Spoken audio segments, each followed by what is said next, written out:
Hello guys and welcome back to my channel, and this is Papa Dave. So here we go sa ating lesson number 6. So dito naman guys ay tuturuan ko kayo kung paano naman mag-apply ng trabaho. Ano yung mga paraan at diskarte para ma-pinpoint natin yung mga trabahong a-applyan natin. Kagaya ng mga pinag-aralan yung skills dito sa channel natin. Okay guys, kung bago ka lang dito sa ating YouTube channel, please subscribe and hit the notification bell para updated ka sa mga tutorials natin. Okay guys, sa mga subscribers natin, so isa to sa mga makakatulong sa inyo. So join tayo dito sa members area natin para maka-claim tayo ng certificate of completion na pwede nyong ilagay yung certificate na to sa mga freelancing website, sa mga profile ninyo para mas gumanda naman yung profile nyo at may maipakita kayong certificate lalo na sa mga walang experience sa inyo. So isa to sa mga makakatulong sa inyo. So join lang tayo dito sa members area natin. Okay, so dito guys, meron tayong tatlong pamamaraan kung paano natin mapipinpoint yung mga eksaktong a-applyan natin na trabaho. So unang-una rito yung keywords. So pangalawa, so dito sa keywords, gagamit tayo ng mga pangalan ng mga e-commerce. For example,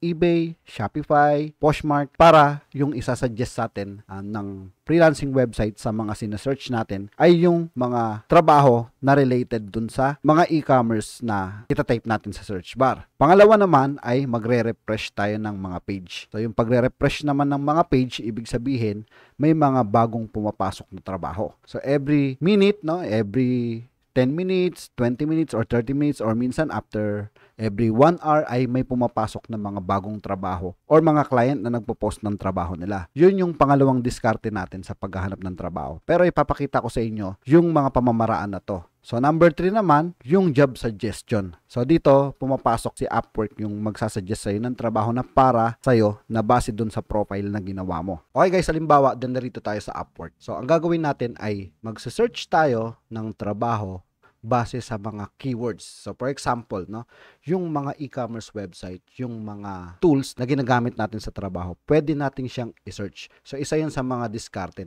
Halimbawa guys, nakikita nyo rito, meron nakalagay na eBay, may nakalagay na Shopify dropshipping, may Shopify lang, meron naman product listing, may product research. Isa rito, pag tinype natin, halimbawa yung eBay, so makikita nyo guys, magha-highlights. Kung makikita nyo guys, 15 minutes ago, yung mga e-commerce website, Amazon, Poshmark, Shopify, isa siya sa mga keywords. So bukod dun sa mga trabahong isa-search natin, halimbawa yung dropshipping, yung product listing, so isa rin sa mga keywords yung mga tools para ma-pinpoint natin yung a-applyan natin. Halimbawa, gusto kong maging eBay product lister. So, pag tinype mo yung eBay, lalabas dito yung mga trabaho. Tapos, check nyo kung ano yung gagawin nyo sa trabaho na to. Kagaya na ito guys, makikita nyo yesterday, eBay SEO listing optimization, need someone to optimize eBay listing. So, ito yung sinasabi ko na kung hindi man product listing ang makita nating trabaho na in demand ngayon, product optimization. Kaya, tapos kung mapapansin nyo guys, so bago pa lang siya, wala pa siyang na-spend, pero payment verified siya. Kapag payment verified, ibig sabihin, legit yung client na to. Yung trabaho niya rito ay mag-optimize ng mga products. So, sa mga members natin dito sa members area natin, malalaman nyo kung paano ginagawa yung optimization. Dahil yun yung course natin na nandoon, yung product optimization, kung paano yung tamang paglalagay ng mga title, ng description. So, nandoon yan sa members area natin. Pero meron din tayo dito guys, kung mapapansin nyo sa mga product listing natin. So, yun naman din yung mga dapat yung sundan, na paano mag-title, paano mag-description. So, parehas lang din naman siya. Meron kasing mga client na talagang maaarte. So, ito, tatype nyo lang yung eBay, maghahanap kayo ng eBay lister. Ito, ganun yung isang pamamaraan para makakita kayo or ma-pinpoint nyo yung trabahong a-applyan nyo. So, next natin, halimbawa, magtatype tayo dito ng dropshipping. Sa dropshipping, syempre, babasahin natin yung description. Halimbawa, Shopify store. Makikita nyo kasi magha-highlight siya. Ito, dropshipping. So, this is for a dropshipping store. So, ibig sabihin ng dropshipping, kukuha kayo ng product dun sa ibang e-commerce website. Halimbawa, sa Amazon siya kumukuha. Tapos, ililista niya dito sa Shopify store niya.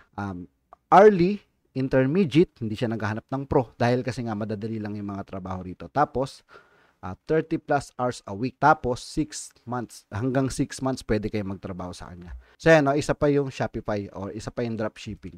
So, search naman natin dito yung Shopify. So, kung Shopify naman ang gusto nyo, napanood nyo yung course natin sa Shopify kung paano mag-build ng website, kung paano mag-setup ng Shopify store. So, ito yung isang keywords na para sa inyo, Create and design complete Shopify e-commerce website. So makikita nyo sa course na yan. Nandiyan yung link sa description natin kung paano mag-set up ng Shopify store. So lalagay ko pa rin yung link dyan sa description natin. So kung magagawin nyo to, siguro magagawa ko to mga isang araw lang.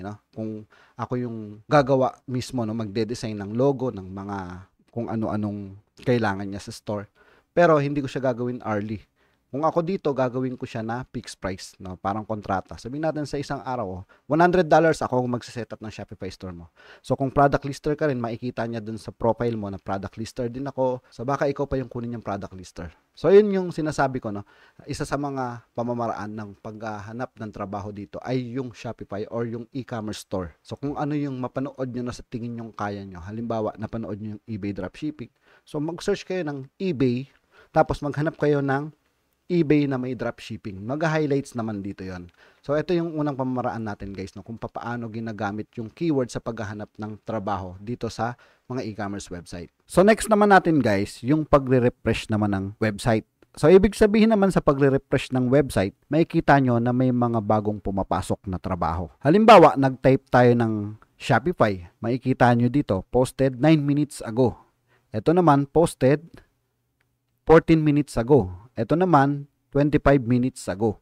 So, ibig sabihin, once na nirefresh nyo siya, yan, 10 minutes ago, tapos pag may pumasok na job post about sa Shopify, once na in-refresh nyo yan, may lalabas dyan na bago. So, ibig sabihin nun, kapag may nakita kayong bagong post, job post, applyan nyo agad dahil bagong-bago pa siya. Yun yung mga diskarte namin, para nakakakuha kami ng mga fresh na job post na pwedeng kayo yung mauna. Pwedeng kayo yung mauna na mag-apply para magkaroon kayo ng chance na kayo agad yung mapipili niya. Kasi sa amin, once na in-interview kami, makikita yung profile namin, wala nang sabi-sabi yun na ma-hire agad kami. So, ito yung sinasabi ko na isang diskarte. Magre-refresh tayo ng page. Okay, so isa to guys sa halimbawa. Makikita nyo may nag-post na naman 6 seconds ago. So, yan yung sinasabi ko na magre-refresh lang tayo ng page. Tsatsagain nga lang natin para mauna tayo na mag-apply sa mga ganitong trabaho. So, $8 to $15. So, intermediate lang, hindi naman sila naghahanap dito ng mga professional. So, dito naman sa trabaho natin guys, kung ano yung nakikita nyo na ginagawa namin, ganun din naman yung gagawin nyo sa mga to. So, ibig sabihin, pag nagre-refresh kayo, pwede kayong mauna na mag-apply sa mga ganitong trabaho na may possibility na kayo agad yung makakausap niya. So, ibig sabihin, kakapost niya lang ng trabaho na to, online pa siya. So, yan yung isang diskarte namin sa pag-apply. So, dito sa mga freelancing website. Dito naman kasi sa onlinejobs.ph na may mga subscribers tayo na maraming nakukuhang trabaho dyan. So, kinukuhanan ko lang yung onlinejobs.ph ng mga sideline, ng mga part-time job. Yan ang kinukuha ko dito sa onlinejobs.ph. So, dito guys, ganun din yung gagawin nyo sa onlinejobs.ph. Magre-refresh din kayo dito para makita nyo agad yung mga bagong job post. Okay, so next naman natin itong job suggestion. So, dito naman sa job suggestion, ibig sabihin, kapag may nakita na tayong trabaho, i-click natin siya, tapos makikita natin sa pinakababa yung mga suggested job na para sa'yo. So, halimbawa guys, dito i-click natin to, yung Shopify product lister na to. So, once na kinlik nyo siya, so basahin nyo yung description syempre para malaman nyo kung ano yung hinahanap niya. So, pag in-scroll down nyo dito sa pinakababa, may makikita kayo ng mga similar job. Ayan similar job on Upwork. So, nandito siya sa pinakababa, So, ang gagawin natin, dito tayo mag-check ng mga sinasuggest ni freelancing website sa atin na related dun sa hinahanap nating trabaho. So, halimbawa guys, i-click naman natin itong eBay research work na to. Once na kinlik nyo siya, scroll down nyo sa baba, pinakababa, para makita natin yung similar job on Upwork na kagaya ng trabaho na hinahanap nyo. Kagaya nitong therapy.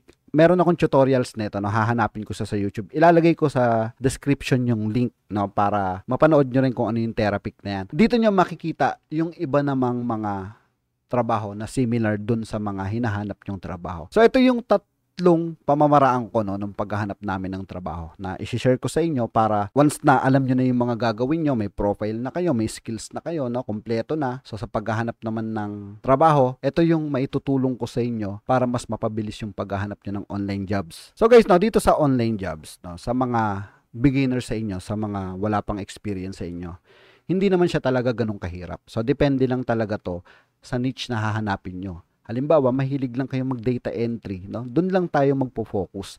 Once na makakuha tayo ng client, doon na tayong start mag-grow. No, dahil may mga client kayong makukuha, nagagamit sila biglaan ng tools, ipapaaral nila sa inyo, hanggang sa matutunan nyo ng matutunan yung mga ibang skills, no, kagaya ng online researcher, ng mga data entry, malalaman nyo yan kapag nakakuha na kayo ng client, nakapag-start na kayo magtrabaho. Ang tip ko lang sa inyo ay galingan nyo dahil ang profile nyo, yun ang i-build nyo ng mga magagandang rate, magagandang feedback para makaranas kayo ng mga ini-invite. So, i-invite na kayo ng mga client dahil sa mga experience na magigain nyo, no, ng paunti-unti. So, dito guys, no, ang pinaka-technique lang dito ay alagaan nyo yung profile ninyo. Galingan nyo yung trabaho nyo para mabigyan kayo ng magandang feedback. So, sana guys, nakatulong sa inyo yung video na to. So, yun lang po at maraming salamat.